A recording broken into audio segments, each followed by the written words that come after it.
ইতিহাস রচিত পঞ্চদশ অসম বিধানসভার বাজেট অধিবেশন সোমবার রাজ্যের রাজধানী দিশপুরের বাইরে প্রথমবার কোকরাঝারে অনুষ্ঠিত হয়। রাজ্যপালের ভাষণের মাধ্যমে অসম বিধানসভার বাজেট অধিবেশনের প্রথম দিন শুরু হয়।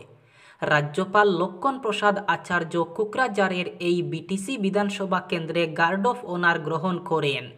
এর আগে বিটিসি বিধানসভায় প্রবেশ করা মন্ত্রী ও বিধায়কদের বিভিন্ন সাংস্কৃতিক দল স্বাগত জানায়। দুপুর 12টায় কোকরাঝারে বিটিসি বিধানসভায় রাজ্যপালের ভাষণ দিয়ে অসম বিধানসভার বাজেট অধিবেশন শুরু হয়। রাজ্যপালের ভাষণের সময় বিধায়ক অখিল গগৈ ছাড়া সমস্ত বিরোধী বিধায়করা কোনো বাধা না দিয়ে মনোযোগ দিয়ে শুনেছিলেন। দেশের স্বাধীনতার পর রাজ্যের রাজধানীর বাইরে অসম বিধানসভার এটি প্রথম বাজেট অধিবেশন, যা ষষ্ঠ তফসিলের অধীনে এই অঞ্চলে অনুষ্ঠিত হয়েছে। রাজ্যপালের ভাষণে বিটিআর চুক্তি বাস্তবায়নের কথা উল্লেখ না করায় বিধায়ক অখিল গগৈ ক্ষোভ প্রকাশ করেন। অখিল গগৈয়ের বক্তব্যের প্রতিক্রিয়া জানিয়ে মুখ্যমন্ত্রী হিমন্ত বিশ্ব শর্মা বলেন, আপনারা ইতিবাচক কথা বলছেন, নেতিবাচক কথা বলবেন না।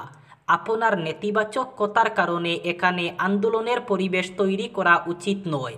গৌহাটিতেও আপনি এই কথা বলতে পারেন। ভয়ঙ্কর বীর একের পর এক দুর্ঘটনার জেরে এবার কড়া পদক্ষেপ ভারতীয় রেলের। আগামী 26 ফেব্রুয়ারি পর্যন্ত প্রয়াগরাজ সঙ্গম স্টেশন বন্ধ রাখা হচ্ছে। মহাকুম্ভ শেষ হওয়ার পর 27 ফেব্রুয়ারি থেকে আবার চালু করা হবে এই স্টেশন। শুধু তাই নয়, পুণ্যার্থীদের নিরাপত্তার কথা মাথায় রেখে বীর এড়াতে প্রয়াগরাজগামী 15টি ট্রেনের রুট বাতিল করা হয়েছে। এই গাড়িগুলি প্রয়াগরাজ জংশনে দাঁড়াবে না। মহাকুম্ভ উপলক্ষে গোটা ভারত যেন হুমড়ি খেয়ে পড়েছে প্রয়াগরাজে। দেশের নানা প্রান্ত থেকে এখানে এসে হাজির হচ্ছেন কোটি কোটি মানুষ। এখনও পর্যন্ত 50 কোটিরও বেশি মানুষ ডুব দিয়েছেন ত্রিবেণী সঙ্গমে। কুম্ভগামী বিরাট জনস্রোতের জেরে দেশের নানা জায়গা থেকে দুর্ঘটনার খবর সামনে এসেছে। গত শনিবার রাতেও নয়াদিল্লি স্টেশনে পদপিষ্ট হয়ে মৃত্যু হয়েছে 18 জনের। বিরাট আয়োজন সত্ত্বেও প্রয়াগরাজ সঙ্গম স্টেশনে পরিস্থিতি সামাল দিতে নাজেহাল দশা রেল কর্তৃপক্ষের। এই অবস্থায় গত 14 ও 16 ফেব্রুয়ারি এই স্টেশন বন্ধ রেখেছিল রেল। এবার মেলা চলাকালীন পুরোপুরি তা বন্ধের সিদ্ধান্ত নেওয়া হয়েছে। এর পাশাপাশি নয়াদিল্লি স্টেশনে দুর্ঘটনার কথা মাথায় রেখে যাত্রী সুরক্ষায় আরও একাধিক পদক্ষেপ নিয়েছে ভারতীয় রেল। রেলের তরফে জানানো হয়েছে, প্রয়াগরাজ স্টেশন হয়ে যাওয়া 15টি দূরপাল্লার ট্রেনকে অন্য পথে ঘুরিয়ে দেওয়া হচ্ছে, যাতে পুণ্যার্থীদের ভিড় আটকানো যায়। মহাকুম্ভ চলাকালীন এই 15টি ট্রেন প্রয়াগরাজ স্টেশনে আসবে না। জমি বিবাদকে কেন্দ্র করে দুই পক্ষের মধ্যে তুমুল মারপিট। সোমবার বিকেলে কালাইন থানাধীন করচৌড়ায় এই ঘটনা ঘটে। পুলিশের সামনেই রক্তাক্ত পরিবেশের সৃষ্টি হয়। বেসামাল মারপিট সামাল দিতে এক পুলিশ কর্মীও আহত হয়েছেন। এই মারপিট কাণ্ডে আহতের সংখ্যা প্রায় 15 জন। আহতরা সবাই কালাইন সরকারি হাসপাতালে চিকিৎসাধীন। কালাইনের 6 নম্বর জাতীয় সড়ক লাগোয়া একখণ্ড ভূমি নিয়ে দুই পক্ষের বিবাদ চলছে প্রায় বছর দিন থেকে। বেশ কয়েকবার আইন শৃঙ্খলা রক্ষার্থে পুলিশকে ছুটে যেতে হয়েছিল। এই জমি নিয়ে দুই পক্ষের মামলাও চলছে আদালতে। ভূমি বিবাদ চূড়ান্ত পর্যায়ে চলে যায়। সোমবার পুলিশকে সামনে রেখেই দুই পক্ষের মধ্যে শুরু হয় প্রথমে তুমুল তর্ক যুদ্ধ, পরে লাঠি সোঁটা নিয়ে শুরু হয় মারপিট। পুরুষ মহিলা সহ এক শিশু কন্যাও গুরুতর আহত হয়েছেন। মারপিট কাণ্ড সামাল দিতে হিমশিম খেতে হয়েছে কালাইন পুলিশকে। এক পুলিশ কর্মীর বাম হাতে লাঠির আঘাত লেগেছে। সব মিলিয়ে প্রায় 15 জন চিকিৎসাধীন। বেসামাল পরিস্থিতির জন্য পুলিশ ক্ষমতা বাড়াতে বাধ্য হয়। টান টান উত্তপ্ত পরিস্থিতি রুখতে গুমরা পুলিশ অনুসন্ধান কেন্দ্র থেকেও ছুটে আসেন পুলিশ কর্মীরা। আহতরা হলেন নূর আহমেদ সদিওল, খলিল আহমেদ সদিওল, তাহের আহমেদ সদিওল, করিম আহমেদ সদিওল, সাবির আহমেদ সদিওল, জাবির আহমদ সদিওল, জমিল আহমেদ সদিওল, সবির আহমেদ সদিওল। অপরপক্ষের শামসুল হক, নিয়াজুল রহমান, আশিকুর রহমান, শাহেদ আহমেদ, আলাউদ্দিন, সমাজের সব শ্রেণীর লোকের অর্থনৈতিক উন্নয়নের লক্ষ্যে কেন্দ্রীয় বাজেট 2025।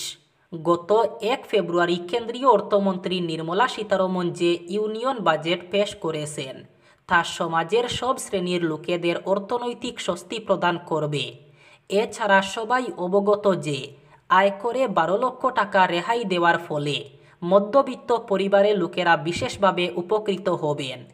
সোমবার শিলচরে কাছাড় জেলা বিজেপির কার্যালয়ে এক সাংবাদিক সম্মেলনে এই কথা বলেন বিজেপি জেলা সভাপতি রূপম সাহা।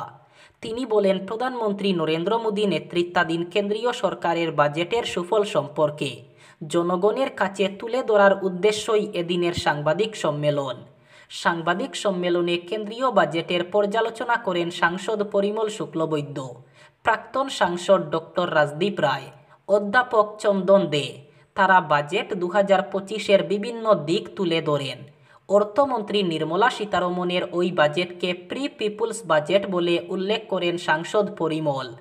সাংসদ পরিমল বলেন, প্রধানমন্ত্রী নরেন্দ্র মোদীর বিকশিত ভারত উদ্যোগের মাধ্যমে 2047 সালে স্বাধীনতার শতবর্ষের মধ্যে ভারতকে একটি উন্নত শক্তিশালী জাতি হিসাবে প্রতিষ্ঠিত করা হবে। আর এই লক্ষ্যেই বাজেটে শিশুদের পুতুল তৈরি থেকে স্পেস পর্যন্ত বিষয়ের উপরে গুরুত্ব দেওয়া হয়েছে। শিলচর শহরে জেলা প্রশাসনের নির্দেশে ফুটপাত খালি করা অথবা উচ্ছেদ চলছে। ফলে সপ্তাহ দিন ধরে ফুটপাতে কোনো ব্যবসা করতে না পেরে বিপাকে পড়েছেন ক্ষুদ্র ব্যবসায়ীরা। অনেকের আর্থিক অনটন দেখা দিয়েছে।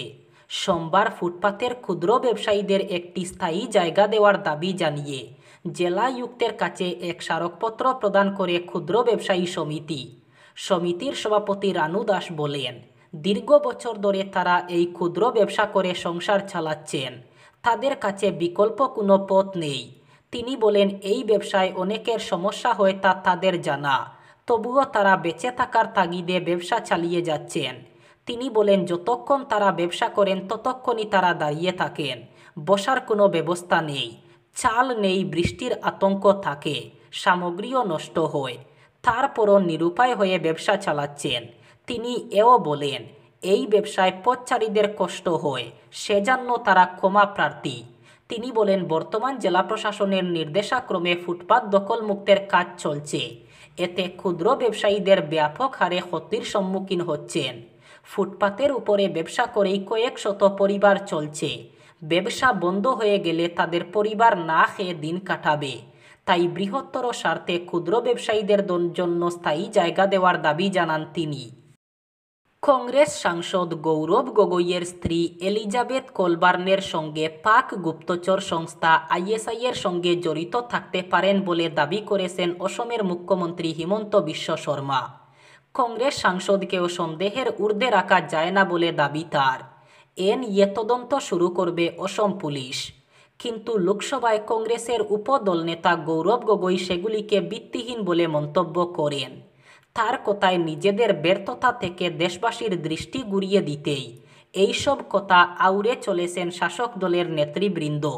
স্পষ্ট করে রাষ্ট্রদ্রোহের কথা না বললেও গেরুয়া শিবির যখন ওই পথে এগিয়ে চলেছে, এ সময়ে গৌরবের পাশে দাঁড়িয়েছে এআইসিসি। সাধারণ সম্পাদক তথা মুখপাত্র জয়রাম রমেশ বলেন, অসম বিধানসভার নির্বাচন এগিয়ে আসতেই বিজেপি রাজনৈতিক উদ্দেশ্য প্রণোদিত এই ধরনের কথা বলছে। কংগ্রেসের সাংসদের চরিত্র হরণের অপচেষ্টা করছে, সেজন্য তারা মানহানির মামলা করবেন বলে জানান জয়রাম। গৌরব জানান, ঝাড়খণ্ডের মতো নিজের রাজ্যেও হিমন্ত শর্মা আবুল তাবুল মন্তব্য প্রত্যাখ্যান হবে। এদিকে সমাজ মাধ্যমে স্ত্রী এলিজাবেথের উদ্দেশ্যে খোলা চিঠি লেখেন সাংসদ গৌরব। তিনি বলেন, বিয়ের পর সব মেয়ে নিজের বাড়িঘর ঘনিষ্ঠজনদের ছেড়ে প্রতিগৃহে আসে, কিন্তু তোমাকে তোমার মাতৃভূমিও ছেড়ে আসতে হয়। ভারতে এসে তুমি আমাদের ভাষা সংস্কৃতি পরম্পরা আঁকড়ে ধরেছ। এজন্য অসমিয়া বধূ হিসাবে অসমে এসে তুমি আমাদের সংস্কৃতি গ্রহণ করেছ।